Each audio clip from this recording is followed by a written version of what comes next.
Bismillahirrahmanirrahim. Assalamu alaikum viewers. My name is Professor Zulkarnain Bukhari. Today we will discuss about the chapter number 7 fundamental principles of organic compounds. और हम लोगों ने last जो lecture था उसमें हमने discuss किया था इंट्रोडक्शन ऑफ ऑर्गेनिक कंपाउंड्स और उसके अलावा हमने कुछ फीचर्स के जो है बारे में पढ़ा था कि ऑर्गेनिक कंपाउंड्स के कौन कौन से ऐसे फीचर्स हैं जिसकी वजह से जो ऑर्गेनिक कंपाउंड हैं वो हमारे पास सबसे ज़्यादा जो है वो एग्जिस्ट करते हैं। तो आज हमारे पास नेक्स्ट जो टॉपिक है वो है sources of organic compound. Basically हमारे पास जो ऑर्गेनिक कंपाउंड का जो मेन सोर्स है वो हमारे पास है fossil fuels. Fossil fuels are the main source of organic compound. अब बात है कि फॉसल फ्यूल्स हमारे पास क्या हैं और जो फॉसल फ्यूल्स की फॉर्मेशन है वो कैसे होती है। फॉसल फ्यूल में देखें कि हमारे पास तीन चीज़ें जो है वो बेसिक आ जाती हैं। फॉसल फ्यूल्स के अंदर हमारे पास पेट्रोलियम भी शामिल है और फॉसल फ्यूल्स के अंदर हमारे पास जो कोल है, ये कोयला है, वो भी हमारे पास ऐड होता है। और इसके अलावा जो हमारे पास नेचुरल गैस है वो भी किस में शामिल है, फॉसल फ्यूल्स के अंदर जो है वो शामिल है। अब ये हमारे पास कहलाते हैं main sources of the organic compound, यानी कि पेट्रोलियम भी हमारे पास सोर्स है ऑर्गेनिक कंपाउंड का, कोल भी और नेचुरल गैस भी। नेक्स्ट क्वेश्चन हमारे पास ये है कि जो हमारे पास फॉसल फ्यूल्स हैं इनकी जो फॉर्मेशन है वो कैसे होती है। फॉसल फ्यूल फॉर्मेशन कि जो फॉसल फ्यूल हैं ये बनते कैसे हैं, अगर हम इसके बारे में जो है वो स्टडी करें तो जो फॉसल फ्यूल्स हैं अगर इनको कैसे बनाया गया, तो आज से तकरीबन अगर हम बात करते हैं 5 मिलियन ईयर्स अगो, तो जो हमारे पास फॉसल फ्यूल थे उनको कैसे बनाया गया था। यानी कि जो फॉसल फ्यूल थे आज से कई 100 साल पहले की बात है, मिलियंस ईयर अगो, यानी कि कई साल पहले जो जानदार ज़मीन के नीचे यानी कि जो लिविंग जानदार थे, लाइक अगर हम बात करते हैं लिविंग एनिमल्स की या हम बात करते हैं प्लांट्स की, तो जब ये यानी कि जो पहले कौमें होती थी अरब के ज़माने में, तो जब अल्लाह ताला का अज़ाब आता था तो वो कौमें जो है ज़मीन के नीचे जो है दब गई थी। सारी जो कौमें जो जानदार थे और दरख्त वगैरह थे वो ज़मीन के नीचे दब जाने की वजह से क्या हुआ कि इतने कई साल गुजर जाने के बाद उनके अंदर क्या हुआ, केमिकल रिएक्शंस हुए, मीन हाई टेम्परेचर और प्रेशर की मौजूदगी के अंदर। तो वो जो हमारे पास उनके जो ज़खायर थे यानी कि एनिमल्स और प्लांट्स के, तो वो आपके कन्वर्ट हो जाते हैं किसके अंदर, फॉसल फ्यूल्स के अंदर। और फॉसल फ्यूल्स में हमारे पास लिक्विड भी शामिल है, सॉलिड भी शामिल है और हमारे पास गैसेस भी शामिल है, लाइक कोल है, नेचुरल गैस है और पेट्रोलियम है। उसके बाद जो हमने सबसे पहले जो इसका मेन सोर्स पढ़ना है वो हमारे पास है कोल, कि जो हमारे पास सबसे मेन जो सोर्स है ऑर्गेनिक कंपाउंड का वो हमारे पास है कोल। कोल मोस्ट इंपॉर्टेंट है आपका शॉर्ट क्वेश्चन के हवाले से भी और अक्सर लॉन्ग क्वेश्चन के लिए भी ज़ेर बहस रहता है एग्जामिनर के पास। तो कोल आपके पास इंपॉर्टेंट है टॉपिक, इसके हवाले से शॉर्ट क्वेश्चन के हवाले से भी MCQs भी यहाँ से उठा सकता है कि कोल हमारे पास क्या होता है। अगर हम इसकी प्रॉपर्टीज़ की बात करें तो ये हमारे पास कंबस्टिबल होता है, मीन जिसको आग लग जाए या जो जल जाए उसको आप लोग कहते हैं कंबस्टिबल। और उसके अलावा अगर हम बात करते हैं कि इसका कलर कौन सा होता है, तो ये हमारे पास ब्लैक कलर का भी हो सकता है और ब्राउनिश। इनके कोल के भी टाइप्स हैं हमारे पास, ब्राउनिश, ब्लैक।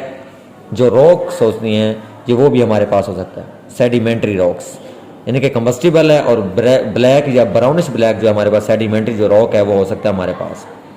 अब जो कोल है हमारे पास बेसिकली अगर हम बात करते हैं कि जो कोल है इसकी फॉर्मेशन कैसे हुई थी, फॉर्मेशन ऑफ कोल, कि जो कोयला है ये कैसे बना था।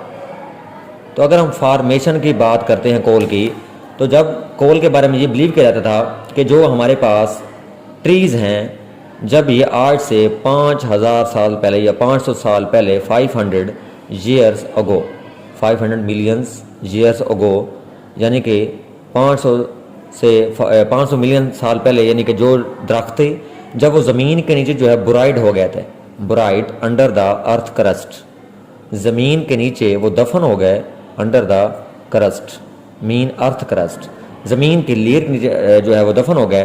तो अब क्या हुआ, उनके ऊपर जो है काफ़ी सारे बैक्टीरियल और जो केमिकल रिएक्शन थे वो हुए, बैक्टीरियल एंड केमिकल रिएक्शंस। अब जो बैक्टीरियल और केमिकल रिएक्शंस थे, जो हमारे पास बैक्टीरियल और केमिकल रिएक्शन हुए काफ़ी सारे, उस जो वो ट्रीज़ जो है बुराइड किए गए थे ज़मीन के नीचे, आज से कई हज़ार साल पहले की बात है। तो अब जो उसके ऊपर जब केमिकल रिएक्शन हुए तो वो जो लकड़ी थी यानी कि जो वुड थी वो जो है वो कन्वर्ट होगी किसके अंदर, पीट के अंदर। Would is converted into the पीट। देन उसके बाद क्या हुआ, हाई प्रेशर, और मीन जब इसके ऊपर पीट के ऊपर जो प्रेशर है वो भी हाई था, मीन ज़ाहिर बात है कि वो ज़मीन के नीचे दबे रहे थे तो प्रेशर तो ऑटोमेटिकली ज़ाहिर बात है हाई होगा, और ज़मीन के नीचे जो टेम्परेचर है वो भी क्या है हमारे पास हाई है। अब हाई टेम्परेचर और प्रेशर की मौजूदगी में वो पीट पड़ा रहा। अब उसके बाद जो पीट है वो आपका कन्वर्ट हो गया नेक्स्ट टाइप का जो कोल है उसके अंदर। मीन जो कोयला है उसके टाइप्स हैं। अब जितनी देर वो कोयला जो है वो पड़ा रहेगा, मीन उसके अंदर जो कार्बन की रेशियो है वो बढ़ती जाएगी, तो वो उसी क्वालिटी का जो है कोयला बनता जाएगा। अगर हम बात करते हैं सबसे पहले इसके रिएक्शन की, तो देखें कि सबसे पहले हमारे पास क्या थी, वुड थी। अब देखें कि वुड हमारे पास क्या थी, यानी कि डेड प्लांट्स जो थे जो ब्राइड किए गए थे अंडर द अर्थ क्रस्ट। अब क्या हुआ कि अर्थ क्रस्ट में ब्राइड करने के बाद जो प्लांट्स थी वुड थे, अब इनके ऊपर क्या हुआ, बैक्टीरियल केमिकल रिएक्शन हुए। अब बैक्टीरियल केमिकल रिएक्शन होने के बाद यानी कि जो वुड थी वो कन्वर्ट होगी किसके अंदर, पीट के अंदर। अब पीट के अंदर जो कार्बन की मिकदार होती है वो हमारे पास कम होती है। मीन ज़ाहिर बात है कि हो सकता है कि 40 to 50 जो % होती है वो कार्बन की रेशियो जो है इसके अंदर पाई जाती है। अब पीट के बाद जो है फिर हाई प्रेशर, मीन ज़ाहिर बात है कि नीचे टेम्परेचर भी ज़्यादा है और प्रेशर भी नीचे हमारे पास क्या है, ज़्यादा है। टेम्परेचर भी ज़्यादा और जो प्रेशर है वो भी ज़्यादा, तो जो आपका कोयला था यानी कि जो पीट था वो कन्वर्ट हो गया किसके अंदर, लिग्नाइट के अंदर। अब ज़ाहिर बात है कि नीचे प्रेशर और ज़्यादा होगा, तो pressure under the high pressure and temperature, जब लिग्नाइट अंदर रहेगा ज़मीन के नीचे अंडर क्रस्ट, तो जो लिग्नाइट था वो आपका कन्वर्ट देन किसके अंदर हो गया, B2 माइनस कोल। मीन जितना ये आगे रिएक्शन करता जाएगा वो अच्छी क्वालिटी का जो कोयला है वो बनता जाएगा। फिर ज़ाहिर बात है कि प्रेशर भी हाई होगा और टेम्परेचर भी नीचे क्या होगा, हाई होगा, तो जो कोयला है B2 माइनस से कन्वर्ट हो जाएगा किसके अंदर, एंथ्रासाइड के अंदर। बेसिकली ये जो मैंने आपको पढ़ाया है एंथ्रासाइड कोल हो गया, ये जो B2 माइनस कोल हो गया, या जो लिग्नाइट हो गया कोल, या पीट कोल हो गया, बेसिकली ये हमारे पास कोयले की ही डिफरेंट टाइप हैं। अब इसमें 40 to 50% है ऑलमोस्ट हमारे पास। इसमें हमारे पास 60 से 65% जो है कार्बन की रेशो होती है, और इसके अंदर हमारे पास 70 से लेकर 80% तक जो है B2 माइनस के अंदर जो है कार्बन की कंसनट्रेशन होती है, और इसके अंदर ऑलमोस्ट 90% जो है एंथ्रासाइड के अंदर कार्बन की रेशो होती है। मीन अगर आपसे पेपर में क्वेश्चन पूछा जाए कि हमारे पास जो सबसे सुपीरियर क्वालिटी का जो कोयला है वो कौन सा है, सुपीरियर कहते हैं गुड क्वालिटी, यानी कि जो सुपीरियर क्वालिटी का कोयला है वो कौन सा हमारे पास, तो एंथ्रासाइट है। और अगर आपसे कहा जाए इन्फीरियर क्वालिटी का कोयला कौन है इन सब में से, चारों में से, तो हमारे पास वो पीट है। मीन ये हमारे पास कहलाता है इन्फीरियर क्वालिटी, मीन सबसे लो क्वालिटी का जो फ्यूल है, ये जो कोयला है वो हमारे पास कहलाता है। तो ये हमारे पास क्या है, कोयले की जो कन्वर्जन है into its different types on the basis of their carbon concentration. और ये जो कार्बन की कंसंट्रेशन है डिपेंड बेसिकली करती है टाइम के ऊपर, कि जितना ज़्यादा टाइम होता जाएगा उतनी उसकी कंसंट्रेशन क्या होती जाएगी, ज़्यादा होती जाएगी। अब जो कोयला है, अगर हम बात करें कि कोयले को बेसिकली यूज़ करते हैं एज अ फ्यूल, कि हम लोग इसको इस्तेमाल कर रहे हैं एज अ फ्यूल के तौर पर इस्तेमाल करते हैं। अब क्या होता है कि जो कोयला है इसकी करवाई जाती है हमारे पास कार्बोनाइजेशन, यानी कि जो कोयला है इसको सेपरेट कैसे किया जाता है, बाय कार्बोनाइजेशन। ये आपका शॉर्ट क्वेश्चन मोस्ट इंपॉर्टेंट है, डिफाइन के हवाले से पेपर में ये पूछ सकता है कि डिफाइन कार्बोनाइजेशन, या इसका एक और नाम होता है डिस्ट्रक्टिव डिस्टिलेशन। पेपर में जो आपका क्वेश्चन है वो इस तरह भी आ सकता है कि what is meant by destructive distillation of a coal, या आपसे ये भी पूछ सकता है कि जो हमारे पास कोयला है उसकी आप लोग क्या करते हैं। अगर आपसे एमसीक्यूज पूछेगा तो आपने बताना कि कोयले की हम लोग हमेशा क्या करते हैं, डिस्ट्रक्टिव डिस्टिलेशन करते हैं। यानी कि क्या बनेगा कि जब आप लोग व्हेन कोल इज़ हीटेड, इसकी डिफाइन क्या बनेगी कि जब आप लोग क्या करते हैं, कोयले को हीट करते हैं, कब, एट हाई टेम्परेचर के ऊपर। मीन हमारे पास जो टेम्परेचर है वो 500 से लेकर कितना हो सकता है, तकरीबन 1000 डिग्री सेंटीग्रेड तक, 500 से लेकर 1000 degree centigrade, 500 to 1000 degree centigrade in the absence of air. अब ज़री बात है कि अब्सेंस ऑफ एयर कहाँ पर पॉसिबल है, ज़मीन के नीचे, मीन अंडरग्राउंड की बात कर रहा है। तो जो आपके पास कोयला है, कोल है, वो आगे कन्वर्ट हो जाता है। Coal is converted into 3 different types. Mean हमारे पास पहले टाइप कौन सी है, कोक, उसके बाद हमारे पास है कोल तार, और उसके बाद हमारे पास है कोल गैस। मीन जब आप लोग कोयले को क्या करेंगे, हाई टेम्परेचर की मौजूदगी में क्या करते हैं, हीट करते हैं 500 से 1000, और अब्सेंस ऑफ एयर, तो जो आपका कोयला है वो 3 चीज़ों में कन्वर्ट होता है, कोक, कोल तार, और लास्ट पे क्या होगा हमारे पास, कोल गैस। मीन ये इसके जो है प्रोसेस कहलाते हैं।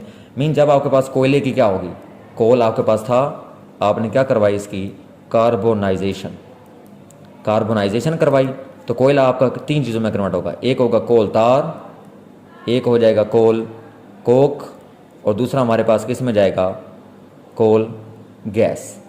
अब जो कोल तार है, आप लोग क्या काम करेंगे, इसकी जो मज़ीद है हमारे पास फ्रैक्शन डिस्टिलेशन करवाते हैं कोल तार की। जब कोल तार की फ्रैक्शनल डिस्टिलेशन करवाते हैं तो कोल तार के अंदर काफ़ी सारे जो है एरोमेटिक हाइड्रोकार्बन्स पाए जाते हैं। एरोमेटिक हाइड्रोकार्बन्स क्या होते हैं, हम आगे जाके इस डिटेल के बारे में पढ़ेंगे। Almost above 200 plus aromatic hydrocarbons are present. Aromatic organic compound या hydrocarbons are present in the coal tar. और इसकी हमारे पास क्या होती है हमेशा फ्रैक्शन डिस्टिलेशन कोल तार की, जबकि कोयले की क्या होती है हमेशा कार्बोनाइजेशन और डिस्ट्रक्टिव डिस्टिलेशन। तो ये आपका एमसीक्यूज में जो है वो पूछा जा सकता है।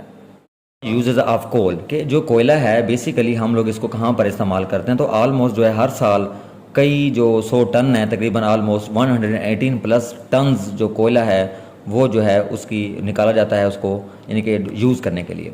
अब जो बेसिकली इसके हमारे पास यूजेस हैं वो हमारे पास दो यूजेस इसके मेन है। तो पहला क्या है कि आप लोग इसको डोमेस्टिक पर्पज़ के लिए इस्तेमाल करते हैं, मीन घरेलू, कि घरों के अंदर जो कोयला इस्तेमाल करते हैं, मीन खाना पकाने के लिए कोयला इस्तेमाल किया जाता है, या जो बाकी जो चिकन वगैरह या जो फूड पॉइंट्स हैं उनके ऊपर जो है वो कोयला ज़्यादा इस्तेमाल किया जाता है डोमेस्टिक पर्पज़ के लिए। उसके अलावा जो कोयला है आप इसको यूज़ करते हैं एज अ फ्यूल के तौर पर, यानी कि फ्यूल गाड़ियों के जो इंटरनल कंबस्टन इंजन थे बेसिकली जो गाड़ियों के ट्रेनों के पहले वो इसी के ऊपर जो है कोयलों के ऊपर चलते थे, या जो पावर स्टेशन हाउस थे वो भी बेसिकली जो बिजली बनाते हैं वो भी कोयले के ऊपर बनाते हैं। मीन आज का तो उसका यूज़ कम हो गया, बट जो पहले था इसका सबसे ज़्यादा जो यूज़ था वो कोयले का था हमारे पास। उसके अलावा इसको आप लोग लाइम किलन के अंदर भी क्या करते हैं इस्तेमाल करते हैं, to bake the bricks. Kiln mean भट्ठों के अंदर, टू बेक द ब्रिक्स यानी कि ईंटों को पकाने के लिए भट्ठों के ऊपर जो कोयला इस्तेमाल किया जाता है वो हमारे पास ये चीज़ है कि कोयला वहाँ पर जो है इन्फीरियर क्वालिटी का इस्तेमाल किया जाता है, ताकि जो भट्ठा है वहाँ पर जो लकड़ी की बजाय कोयले को इस्तेमाल करके जो ईंटें हैं वो बेसिकली जो है वो पकाई जाती हैं। बाकी किसी स्टूडेंट का क्वेश्चन हो तो वो कमेंट सेक्शन में जो है वो पूछ सकता है। थैंक यू, अल्लाह हाफिज़।